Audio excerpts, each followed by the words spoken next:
चलिए lecture number third का first question देखते हैं और क्या है ये। देखिए, in the arrangement shown in figure the ends P and Q of an unstretchable string move to downwards with uniform speed u दिया है। अब यहाँ कैपिटल U है या स्मॉल u, दोनों में से कुछ भी ले सकते हैं। Pulleys A and B are fixed, mass m move upward with a speed. आपको बताना है ये m ऊपर की तरफ मूव करेगा किस स्पीड से। ऑप्शन यहाँ पर दिया हुआ first 2u cos theta, second वाला option u by cos theta दिया हुआ, थर्ड वाला 2u divide by cos theta और फोर्थ वाला u cos थीटा। इसका आंसर हम लोग नेक्स्ट पेज पर आपको बताते हैं। तो चलिए नेक्स्ट पेज पर इसका आंसर बताते हैं।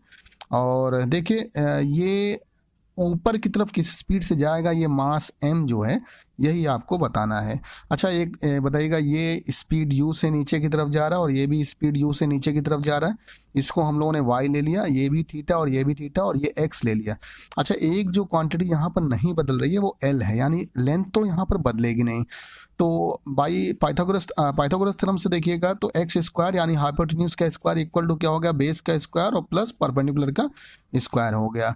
अब दोनों साइड को डिफरेंशिएट कर दीजिए विथ रिस्पेक्ट टू टाइम। एक बात आप देखिएगा यहाँ पर एल की भाई लेंथ तो यहाँ पर बदल नहीं जाएगी, जो यहाँ पर ये एल तो बदलेगा नहीं, ये कांस्टेंट। हाँ ये एक्स और y लगातार चेंज हो रहा है लेकिन l नहीं। देखिए जब ये ऊपर की तरफ जाएगा तो y बदलेगा और x भी बदलेगा। तो कांस्टेंट का डिफरेंशिएशन आपको पता है यहाँ पर 0 होता, तो l का क्या हो गया 0 और x स्क्वायर का 2x और dx by dt with respect to dt आपने किया था यानी टाइम के रिस्पेक्ट में, और ये 2y dy बाई dt हो गया।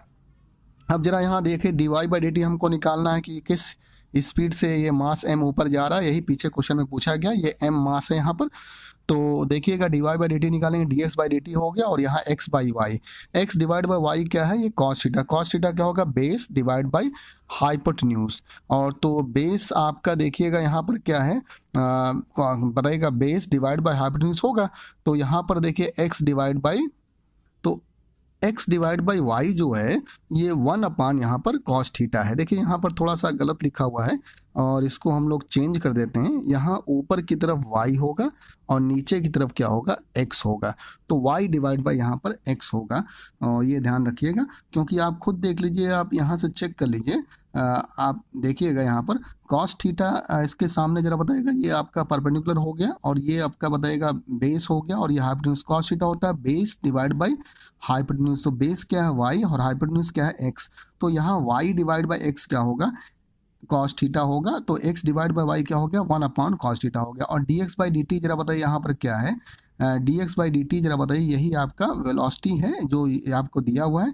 तो dx बाई dt, तो इसका मतलब dy बाई dt क्या हो गया, u divide by cos theta हो गया। तो ऑप्शन यहाँ पर चेक कर लेते हैं कौन सा ऑप्शन करेक्ट है। तो ऑप्शन यहाँ पर देखिएगा सेकेंड ऑप्शन यहाँ पर करेक्ट हो रहा है। और आपको बता दें सिंपली खाली डिफरेंशिएट करना है और देखिए एल बदलेगा नहीं तो वो 0 हो जाएगा। और cos थीटा जरा बताइएगा यहाँ पर क्या हो गया, बेस और डिवाइड बाय हाइपोटेन्यूज। तो ये देखिए y डिवाइड बाय x होगा यहाँ पर, तो y डिवाइड बाय x हो गया। और u आपका देखिए यहाँ पर u equal to dx by dt है। तो देखिए इस तरह से यहाँ पर हम लोग को जो मास m है किस बताइएगा वेलोसिटी से यहाँ पर जा रहा है, ये यहाँ पर निकल गया। तो लेक्चर नंबर थर्ड के अब सेकंड क्वेश्चन पर चलते हैं। और देखिए सेकंड क्वेश्चन क्या है यहाँ पर, 0.4 i cap plus 0.8 j cap plus c cap represents a unit vector. और c आपको निकालना है कब, व्हेन c इज, जब बताइए c क्या हो तब ये यूनिट वेक्टर को रिप्रेजेंट करेगा। n कैप हम लोगों ने दिया, n cap equal to n cap unit vector होता है। और याद रखिएगा ये 0.4 i कैप, 0.8 j कैप और पॉइंट्स बताएगा यहाँ पर सी के कैप है। अब यहाँ पर हमने क्या कर लिया, मॉड ले लिया दोनों साइड का। तो मॉड ले लेंगे तो मैग्नीट्यूड निकलेगा, यूनिट वेक्टर का मॉड 1 होगा। और यहाँ पर देखिए root of r x square plus r y square plus r z square. इसका मतलब इसके जो कोफिशिएंट है उनका स्क्वायर कर देंगे, 0.4 का स्क्वायर, 0.8 का स्क्वायर और सी स्क्वायर हो गया। यहाँ से सी स्क्वायर देखिए ये निकल गया 0.2 के, सी आ गया अंडर रूट 0.2 के। और ऑप्शन कौन सा यहाँ पर देखते हैं करेक्ट है। तो ऑप्शन जो यहाँ पर जो करेक्ट है वो यहाँ पर देखिए क्या है, अंडर रूट 0.2 है।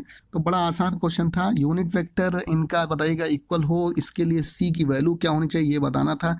तो यूनिट वेक्टर का मॉड 1 होता है, the vector having unit magnitude वही कहलाता है यूनिट वेक्टर। तो इस तरह से यहाँ पर हम लोगों ने माड लेकर यहाँ पर आंसर निकाल दिया। चलिए लेक्चर नंबर 3 के थर्ड नंबर क्वेश्चन की तरफ बढ़ते हैं और देखिए थर्ड नंबर क्वेश्चन यहाँ पर क्या है इसको भी देखते हैं। देखिए थर्ड नंबर क्वेश्चन है the angle between two vector a दिया हुआ है 3i cap plus 4j cap plus 5k cap and b equal to 3i cap plus 4j cap minus 5k cap will be. Angle निकालना है, option आपको यहाँ पर 4 दिए हुए हैं। बहुत आसान क्वेश्चन है।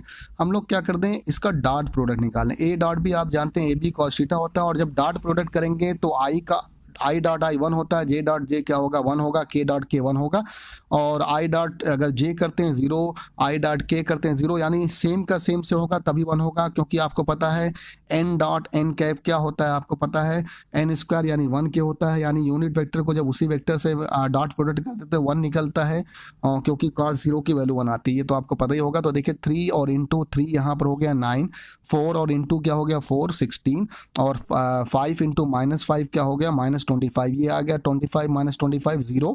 8 बी कॉस थीटा 0 आ रहा है, इसका मतलब कॉस थीटा बताएगा 0 आएगा, इसका मतलब थीटा क्या हो गया यहाँ पर 90 आ जाएगा। इसका मतलब सीधा सा मतलब यहाँ होगा थीटा क्या हो जाएगा 90 यहाँ पर हो जाएगा। देखिए यहाँ पर ये कॉस नहीं, ये सिर्फ और सिर्फ थीटा, क्योंकि आप खुद देख लीजिएगा, इसको हम लोग यहाँ पर काट देते हैं। कॉस नहीं, यहाँ पर एंगल कितना हो गया 90, क्योंकि आप खुद देख लीजिएगा, यहाँ पर चेक कर लीजिए ए बी कॉस थीटा जब आपका है ए बी कॉस थीटा आपका 0 है। देखिए ए बी कॉस थीटा 0 आ रहा है। अगर ए बी कॉस थीटा यहाँ पर 0 आ रहा है तो सीधी सी बात है कॉस थीटा इक्वल टू क्या हो गया यहाँ पर 0, और कॉस 90 की वैल्यू कितनी होती है, कॉस 90 की वैल्यू क्या होती है यहाँ पर 0 होती है। तो कॉस से कॉस यहाँ पर कैंसिल हो गया, थीटा कितना हो गया यहाँ पर 90 हो गया। तो थीटा यहाँ पर थोड़ा सा गड़बड़ लिखा हुआ है, उसको हम लोग सही करते हैं। ये कॉस यहाँ पर नहीं होगा और ये कॉस हटा दीजिए, इसका मतलब थीटा क्या हो गया यहाँ पर 90, क्योंकि कॉस 90 की वैल्यू क्या हो गई यहाँ पर 0 हो गई। तो थीटा इसका मतलब एंगल कितना निकल गया भाई, एंगल जो आपका निकल गया वो यहाँ पर आ गया 90 डिग्री। इसका मतलब कौन सा ऑप्शन करेक्ट हो गया, फर्स्ट नंबर ऑप्शन करेक्ट हो गया। चलिए नेक्स्ट क्वेश्चन की तरफ बढ़ते हैं। लेक्चर नंबर 3 के फोर्थ क्वेश्चन की तरफ हम लोग बढ़ते हैं और देखते हैं फोर्थ क्वेश्चन क्या है। और देखिए a particle has an initial velocity of 3i cap plus 4j cap and an acceleration of 0.4i cap plus 0.3j cap, its speed after 10 second आपको बताना है। देखिए पार्टिकल की इनिशियल वेलोसिटी दिया हुआ है u और 3i cap plus 4j cap, acceleration दिया हुआ 0.4i cap plus 0.3j cap. आप फार्मूला जानते हैं, वेक्टर फॉर्म में रख दीजिए इक्वेशन ऑफ मोशन को, v equal to u plus a t को, u की वैल्यू यहाँ पर रख दिया, ए की वैल्यू रखा और इसको टी से, जो टी यहाँ पर 10 सेकंड उससे मल्टीप्लाई कर दिया, तो ये भी बताएगा 0.4 इंटू 10 बताइए 4 आ गया, 0.3 इंटू 10 बताइए 3 हो गया, ऐड कर दिया 3 प्लस 4 7 हो गया, यहाँ पर भी 7 हो गया, और इसका मॉड निकाल दिया v इक्वल टू 7√2 आ गया। ऑप्शन यहाँ पर थर्ड करेक्ट हो गया। बड़ा आसान क्वेश्चन था ये भी।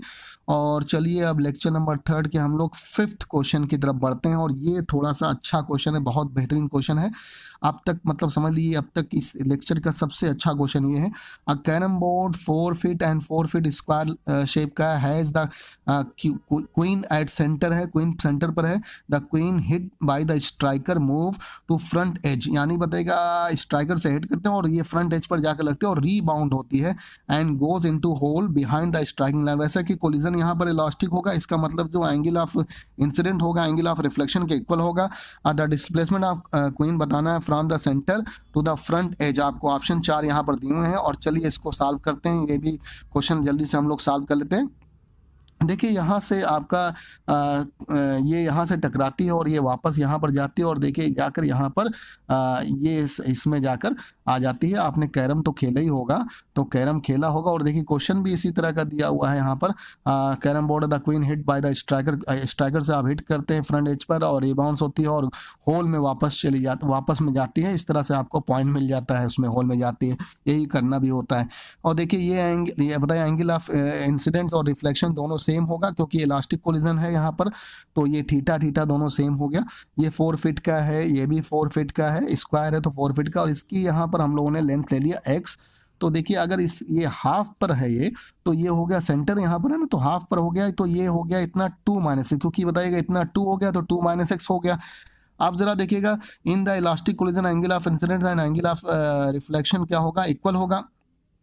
तो tan थीटा अगर यहाँ से निकालें तो tan थीटा इस वाले ट्राइंगल के लिए निकालते हैं। देखिए इस वाले ट्राइंगल के लिए tan थीटा आ गया x divide by 2 perpendicular divide by base. और अब इसके लिए देखते हैं बड़े वाले ट्राइंगल के लिए, यहाँ पर देखते हैं ये वाले के लिए, तो tan theta 2 minus x divide by 4 क्योंकि परपेंडिकुलर डिवाइड बाई बेस और दोनों के लिए एंगल इक्वल है इसलिए हमने ऐसा कर दिया, इक्वल कर दिया। x की वैल्यू इससे निकल गया 2/3 फिट के आ गया, x की वैल्यू यहाँ पर आ गई। अब डिस्प्लेसमेंट ए बी हमको निकालना था तो डिस्प्लेसमेंट ए बी हम लोग निकाल लेते हैं। ए बी डिस्प्लेसमेंट जो होगा ये हाइपोटेन्यूज है तो बताइएगा यहाँ परपेंडिकुलर का स्क्वायर और बेस का स्क्वायर का सम करके और इसका स्क्वायर रूट कर देंगे।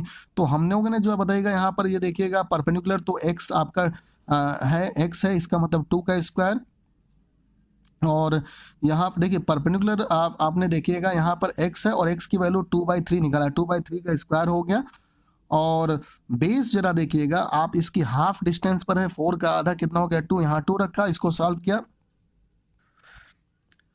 तो इसको सॉल्व किया और देखिए आ गया 2/3 √10 फिट आ गया। और ये देखिए आंसर आ चुका है। इसका मतलब ऑप्शन जो है कौन सा करेक्ट हो गया, ऑप्शन देखिएगा यहाँ पर फर्स्ट नंबर ऑप्शन करेक्ट हो गया। लेकिन कभी कभी क्या करता है, अब क्वेश्चन में आपको इसके आगे भी हमने बता दिया, अगर BC पूछा जाए तो BC कैसे निकालेंगे, BC भी इसी तरह से निकाल लेंगे। ये वैल्यू आप देखिए यहाँ पर भी बताइए हाइपोटेन्यूज हो जाएगा तो बेस और परपेंडिकुलर स्क्वायर हो जाएगा, लेकिन इस बार यहाँ पर 2 की जगह क्या रख देंगे, यहाँ पर 4 रख देंगे और इस तरह से रख देंगे। और देखिए यहाँ पर ये आपका यहाँ ये 4 रख देंगे इस 2 की जगह पर, और इसकी जगह पर 2 माइनस एक्स रखेंगे तो सॉल्व कर लेंगे 4/3 2/10 आ जाएगा। इसी तरह से हम लोग AC भी निकाल सकते हैं। देखिए AC भी हम लोग निकाल सकते हैं आसानी से और AC भी आ जाएगा। देखिए इधर वाला 2 है, इधर वाला 2 है तो 2 का स्क्वायर और प्लस करके और स्क्वायर रूट कर देंगे 2√2, यानी हम लोग AC भी निकाल सकते हैं क्वेश्चन में अगर आगे पूछा जाए, और BC भी निकाल सकते हैं, सब निकाल सकते हैं इस तरह से। तो देखिए आज हम लोगों ने 5 क्वेश्चन किए लेक्चर नंबर 3 में। इस तरह से लगातार आपको क्वेश्चन कराते रहेंगे। ये जो लास्ट वाला क्वेश्चन था ये बहुत इंपॉर्टेंट था, लास्ट वाला क्वेश्चन बहुत इंपॉर्टेंट था। और देखिएगा यहाँ पर 4th नंबर क्वेश्चन भी इंपॉर्टेंट है और ये भी बड़ा आसान था। 4th number question direct vector sum करके निकाला था। और 3rd नंबर क्वेश्चन बताइएगा डॉट प्रोडक्ट करना था, AB cos थीटा यहाँ पर 0 के आ गया, इसका मतलब cos थीटा 0 के आ गया तो cos 90 की वैल्यू 0 होती है, इसका मतलब थीटा कितना आ गया यहाँ पर 90 डिग्री आ गया। तो 3rd वाला भी आपने लगाया, ठीक ठाक क्वेश्चन था, आसान क्वेश्चन था। ये यूनिट वेक्टर पर बेस्ड क्वेश्चन था और ये बहुत पूछा जाता है, ये आसान क्वेश्चन है लेकिन ये पूछा जाता है। और पहला क्वेश्चन भी हम लोगों ने लगाया है, एक तरह से डिफरेंशिएशन पर है। वेक्टर का यहाँ कोई खास रोल नहीं है लेकिन ये भी क्वेश्चन ठीक है और ये भी पूछा गया क्वेश्चन है और ये भी इंपॉर्टेंट क्वेश्चन है। इस तरह से आज के लेक्चर में हम लोगों ने 5 क्वेश्चन किए, सारे के सारे इंपॉर्टेंट, लास्ट वाला बहुत इंपॉर्टेंट है। अब अगले लेक्चर में और हम लोग क्वेश्चन करेंगे वेक्टर के, प्रोजेक्टाइल के भी क्वेश्चन करेंगे। धीरे धीरे मैकेनिक्स की सीरीज लगातार आगे बढ़ती रहेगी। आप लोग पढ़ते रहिए, जमकर मेहनत करते रहिए, कोई भी लापरवाही नहीं होनी चाहिए। Thank you very much.